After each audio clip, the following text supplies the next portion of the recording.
No espero ni pido que alguien crea en el extraño, aunque simple relato que me dispongo a escribir. Loco estaría si lo esperara, cuando mis sentidos rechazan su propia evidencia. Pero no estoy loco, y sé muy bien que esto no es un sueño. Mañana voy a morir, y quisiera aliviar hoy mi alma. Mi propósito inmediato consiste en poner de manifiesto, simple y sucintamente, y sin comentarios, una serie de episodios domésticos. Las consecuencias de estos episodios me han aterrorizado, me han torturado y por fin me han destruido. Pero no intentaré explicarlos. Si para mí han sido horribles, para otros resultarán menos espantosos que barrocos. Más adelante, tal vez aparecerá alguien cuya inteligencia reduzca mis fantasmas a lugares comunes. Una inteligencia más serena, más lógica y mucho menos excitable que la mía, capaz de ver en las circunstancias que temerosamente describiré una vulgar sucesión de causas y efectos naturales. Desde la infancia me destaqué por ser la docilidad y bondad de mi carácter. La ternura que abrigaba mi corazón era tan grande que llegaba a convertirme en objeto de burla para mis compañeros. Me gustaban especialmente los animales, y mis padres me permitían tener una gran variedad.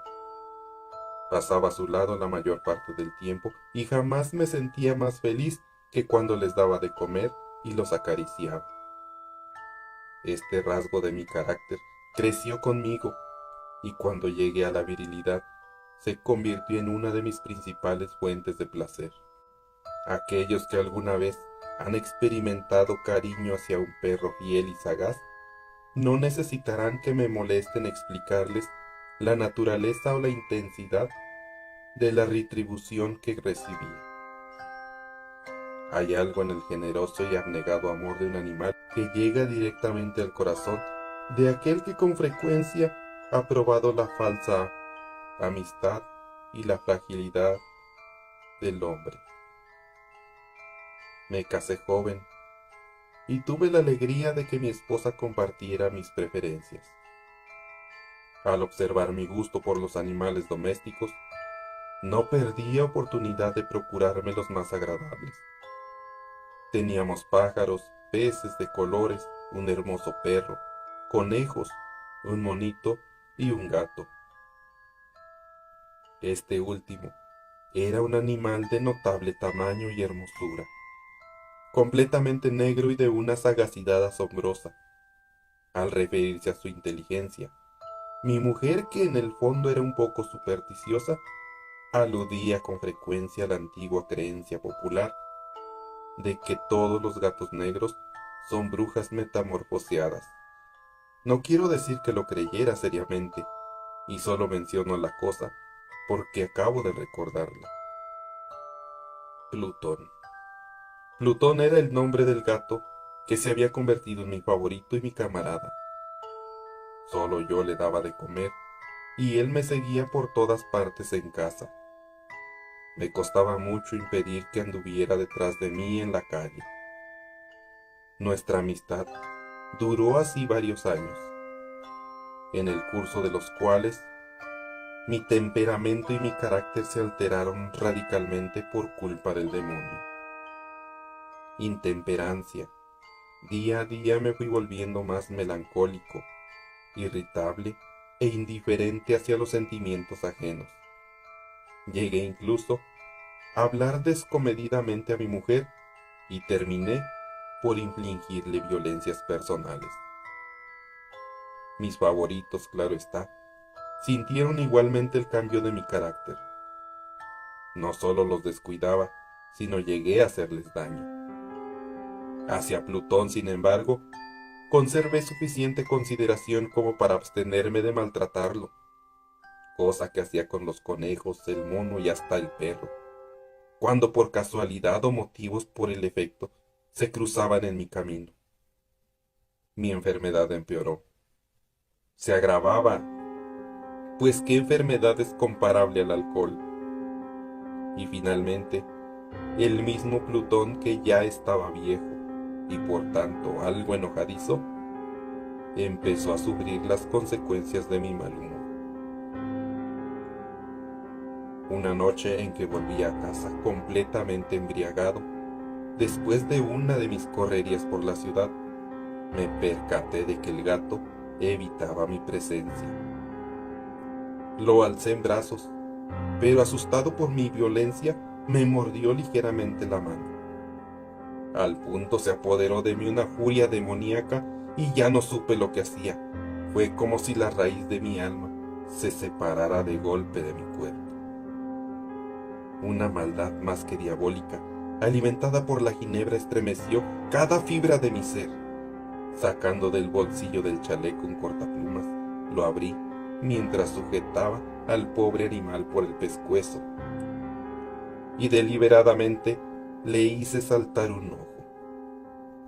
Enrojezco, me abrazo, tiemblo mientras escribo tan condenable atrocidad. Cuando la razón retornó con la mañana, cuando hube disipado en el sueño los vapores de la orgía nocturna, sentí que el horror se mezclaba con el remordimiento ante el crimen cometido. Pero mi sentimiento era débil y ambiguo. No alcanzaba a interesar al alma. Una vez más, me hundí en los excesos y muy pronto ahogué en vino los recuerdos de lo sucedido.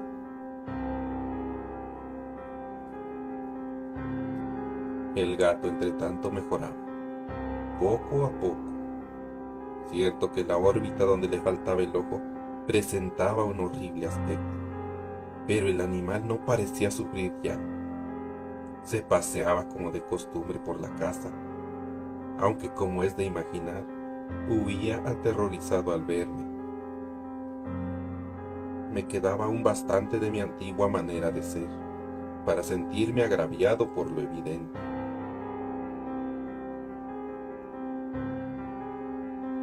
Pero ese sentimiento no tardó en ceder paso a la irritación y entonces, para mi caída final e irrevocable, se presentó el espíritu de la perversidad. La filosofía no tiene en cuenta este espíritu, y sin embargo, tan seguro estoy de que mi alma existe como de que la perversidad es uno de los impulsos primordiales del corazón humano, una de las facultades primarias indivisibles, uno de esos sentimientos que dirigen el carácter del hombre. ¿Quién no se ha sorprendido a sí mismo 100 veces en momentos en que cometió una acción tonta o malvada por la simple razón de que no debía cometerla? No hay en nosotros una tendencia permanente que enfrenta descaradamente al buen sentido, una tendencia a transgredir lo que constituye la ley por el solo hecho de serlo. Este espíritu de perversidad se presentó, como he dicho, y en mi caída, el insostenible anhelo que tenía mi alma de vejarse a sí misma, de violentar su propia naturaleza, de hacer el mal por el mal mismo, me citó a continuar y finalmente a consumar el suplicio que había infligido a la inocente bestia. Una mañana, obrando a sangre fría, le pasé un lazo por el pescuezo y lo ahorqué en la rama de un árbol. Lo ahorqué mientras mis lágrimas manaban de mis ojos, y el más amargo remordimiento me apretaba el corazón. Lo ahorqué porque recordaba que me había querido, y porque estaba seguro de que no me había dado motivos para matarlo. Lo ahorqué porque sabía que al hacerlo cometía un pecado mortal que comprometería mi alma hasta llevarla, si ello fuera posible, más allá del alcance de la infinita misericordia del Dios más misericordioso y más terrible. La noche de aquel mismo día en que cometí tan cruel acción, me despertaron gritos de ¡incendio! Las cortinas de mi cama eran una llama viva y toda la casa estaba ardiendo. Con gran dificultad pudimos escapar de la conflagración, mi mujer, un sirviente y yo. Todo quedó destruido. Mis bienes terrenales se perdieron y desde ese momento tuve que resignarme a la desesperanza. No incurriré en la debilidad de establecer una relación de causa y efecto entre el desastre y mi criminal acción, pero estoy detallando una cadena de hechos y no quiero dejar ningún eslabón incompleto. Al día siguiente del incendio, acudí a visitar las ruinas. Salvo una, las paredes se habían desplomado. La que quedaba en pie era un tabique divisorio de poco espesor, situado en el centro de la casa y contra el cual se apoyaba antes la cabecera de mi lecho. El enlucido había quedado a salvo de la acción del fuego, cosa que atribuía a su reciente aplicación. Una densa muchedumbre habíase reunido frente a la pared y muchas personas parecían examinar parte de la misma, con gran atención y detalle. Las palabras extraño, curioso y otras similares excitaron mi curiosidad. Al aproximarme, vi que en la blanca superficie, grabada como un bajorrelieve, aparecía la imagen de un gigantesco gato. El contorno tenía una nitidez verdaderamente maravillosa. Había una soga alrededor del pescuezo del animal. Al descubrir esta aparición, ya que no podía considerarla otra cosa, me sentí dominado por el asombro y el terror. Pero la reflexión vino luego en mi ayuda. Recordé que había ahorcado al gato en un jardín antiguo de la casa. Al producirse la alarma del incendio, la multitud había invadido inmediatamente el jardín. Luego debió de cortar la soga y tirar al gato en mi habitación por la ventana abierta. Sin duda, habían tratado de despertarme en esa forma. Probablemente la caída de las paredes comprimió a la víctima de mi crueldad contra el enlucido recién aplicado, cuya cal, junto con la acción de las llamas y el amoníaco del cadáver, produjo la imagen que acababa de ver. Si bien en esa forma quedó satisfecha mi razón, ya que no mi conciencia. Sobre el extraño episodio, lo ocurrido impresionó profundamente mi imaginación.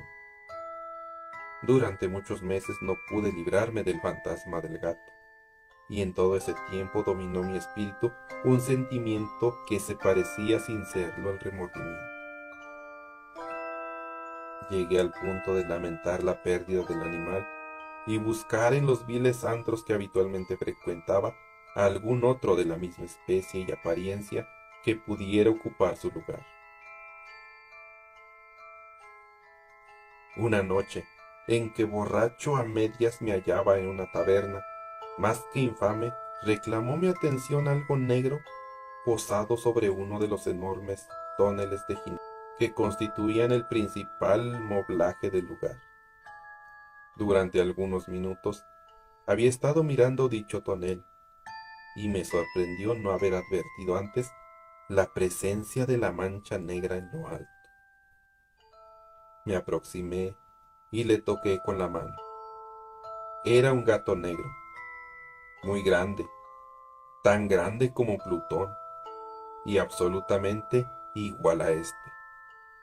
Salvo un detalle, Plutón no tenía el menor pelo blanco en el cuerpo, mientras este gato mostraba una vasta, aunque indefinida mancha blanca que le cubría casi todo el pecho. Al sentirse acariciado se enderezó prontamente, ronroneando con fuerza. Se frotó contra mi mano y parecía encantado con mis atenciones. Acababa, pues, de encontrar el animal que precisamente andaba buscando. De inmediato propuse su compra al tabernero, pero me contestó que el animal no era suyo y que jamás lo había visto antes ni sabía nada de él. Continué acariciando el gato, y cuando me disponía a volver a casa, el animal pareció dispuesto a acompañarme. Le permití que lo hiciera, deteniéndome una y otra vez para inclinarme y acariciarlo. Cuando estuvo en casa, se acostumbró a ella de inmediato y se convirtió en el gran favorito de mi mujer. Por mi parte, pronto sentí nacer en mí una antipatía hacia aquel animal. Era exactamente lo contrario de lo que había anticipado, pero sin que pueda decir cómo ni por qué. Su marcado cariño por mí me disgustaba y me fatigaba. Gradualmente el sentimiento de disgusto y fatiga creció hasta alcanzar la amargura del odio. Evitaba encontrarme con el animal. Un resto de vergüenza y el recuerdo de mi crueldad de antaño me develaban maltratarlo. Durante algunas semanas me abstuve. Durante unas semanas me abstuve de pegarle o de hacerlo víctima de cualquier violencia. Pero gradualmente, muy gradualmente, llegué a mirarlo con inexplicable odio y a huir en silencio de su detestable presencia como si fuera una emanación de la peste. Lo que sin duda contribuyó a aumentar mi odio fue descubrir a la mañana siguiente de haberlo traído a casa que aquel gato, igual que Plutón, era tuerto. Esa circunstancia fue precisamente lo que hizo más grato a mi mujer, quien, como ya dije, poseía un alto grado por esos sentimientos humanitarios que alguna vez habían sido mis rasgos distintivos y la fuente de mis placeres más simples y más puros. El cariño del gato por mí parecía aumentar en el mismo grado que mi aversión. Seguía mis pasos con una pertinencia que me costaría hacerlo entender al lector. Donde quiera que me sentara venía a ovillarse bajo mi silla o saltaba a mis rodillas, prodigándome sus odiosas caricias. Si echaba a caminar se metía entre mis pies, amenazando con hacerme caer, o bien clavaba sus largas y afiladas uñas en mis ropas para poder trepar hasta mi pecho. En esos momentos, aunque ansiaba aniquilarlo de un solo golpe, me sentía paralizado por el recuerdo de mi primer crimen. Pero sobre todo, quiero confesarlo ahora mismo, por un espantoso temor al animal. Aquel temor no era precisamente miedo de un mal físico, y sin embargo me sería imposible definirlo de otra manera. Me siento casi avergonzado de reconocer, si aún en esta celda de criminales me siento avergonzado de reconocer, el espanto de aquel animal me inspiraba. Era intensificado por una de las más insensatas quimeras que sería dado concebir. Más de una vez mi mujer me había llamado la atención sobre la forma de la mancha blanca de la cual ya he hablado, y que constituía la única diferencia entre el extraño animal y el que yo había matado. El lector recordará que esta mancha, aunque grande, me había parecido al principio de forma indefinida, pero gradualmente, de manera tan imperceptible que mi razón luchó durante largo tiempo por rechazarla, como fantástica, la mancha fue asumiendo el contorno de rigurosa precisión. Presentaba ahora algo que estremezco al nombrar, y por ello odiaba, temía, y hubiera querido librarme del monstruo si hubiese sido capaz. Representaba, digo, la imagen de una cosa atroz, siniestra, la imagen del patíbulo. Oh lúgubre, oh terrible máquina de horror y del crimen, de la agonía y de la muerte. Me sentí entonces más miserable que todas las miserias humanas. Pensar que una bestia, cuyo semejante había desdeñadamente, una bestia era capaz de producir tan insoportable angustia en un hombre, creado a imagen y semejanza de Dios. Ay, ni de día ni de noche puedo ya gozar de la bendición del reposo. De día, aquella criatura no me dejaba un instante solo. De noche, despertaba hora a hora de los más horrorosos sueños, para sentir el ardiente aliento de la cosa en mi rostro y su terrible peso. Pesadilla encarnada, en la que no me era posible despertar, apoyado eternamente sobre mi corazón. Bajo el agobio de tormentosos semejantes, sucumbió en mí lo poco que me quedaba de bueno. Solo los malos pensamientos disfrutaban ya en mi intimidad. Lo más tenebroso de los más perversos sentimientos, la melancolía habitual de mi mal humor, creció hasta convertirse en aborrecimiento de todo lo que me rodeaba y de la entera humanidad. Y mi pobre mujer, que de nada se quejaba, llegó a ser la habitual y paciente víctima de los repentinos y frecuentes arrebatos de ciega cólera que me abandonaba. Cierto día, para cumplir una tarea doméstica, me acompañó al sótano de la vieja casa, donde nuestra pobreza nos obligaba a vivir. El gato me siguió mientras bajaba la empinada escalera y estuvo a punto de tirarme cabeza abajo, lo cual me exasperó hasta la locura. Alzando un hacha y olvidando en mi rabia los peores temores que hasta entonces habían detenido mi mano, descargué un golpe que hubiera matado instantemente al animal, de haberlo alcanzado. Pero la mano de mi mujer detuvo su trayectoria. Entonces, llevado por su intervención, a una rabia más que demoníaca, me zafé de su brazo y le hundí el hacha en la cabeza. Sin un solo quejido, cayó muerta. Cumpliendo este espantoso asesinato, me entregué al punto y con toda sangre fría a la tarea de ocultar el cadáver. Sabía que era imposible sacarlo de casa, tanto de día como de noche, sin correr el riesgo de que algún vecino me observara.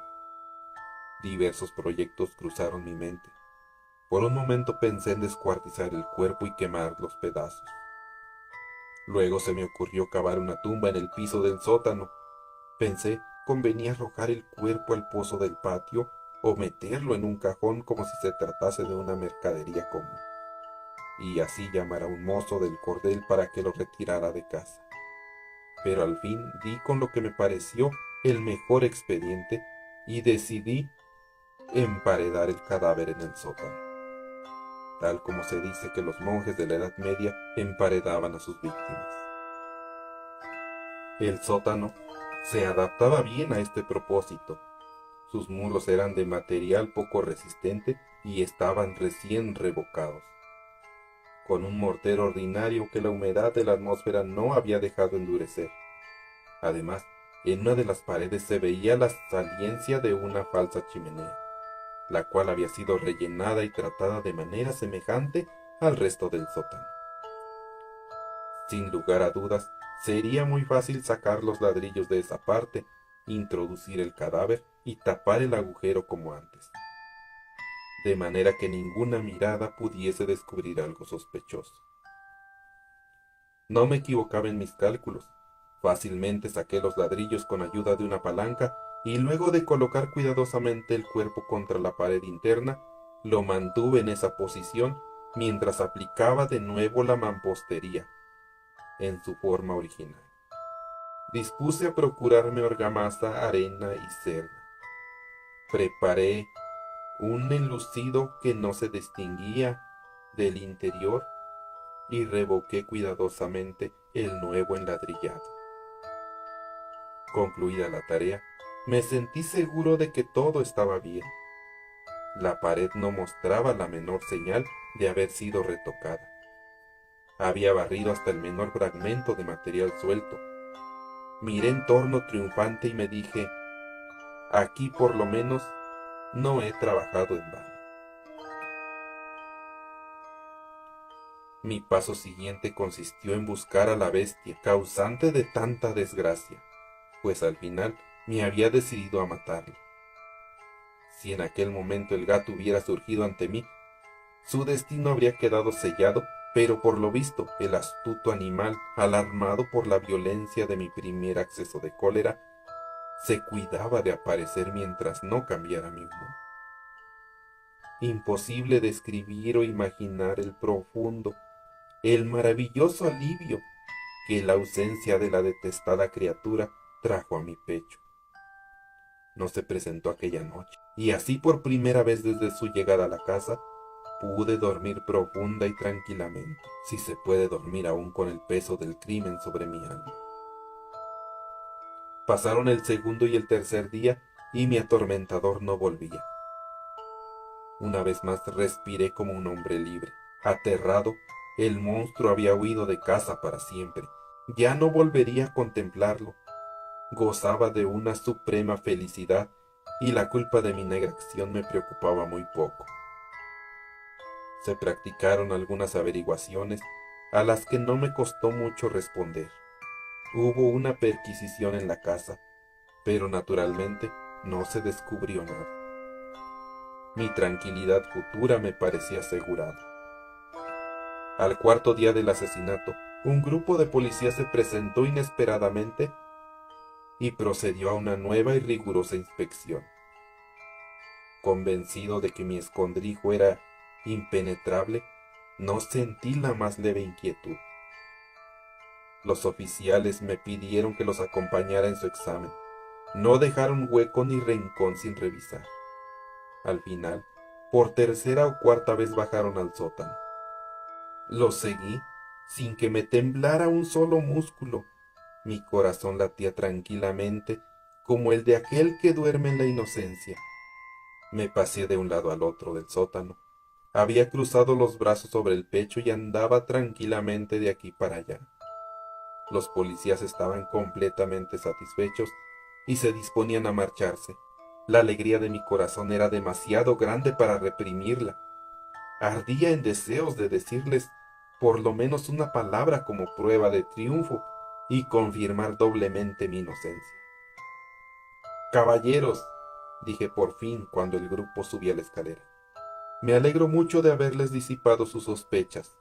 Les deseo felicidad y un poco más de cortesía. Dicho sea de paso, caballeros, esta casa está muy bien construida. En mi frenético deseo de decir alguna cosa con naturalidad, casi no me daba cuenta de mis palabras. Repito que es una casa de excelente construcción.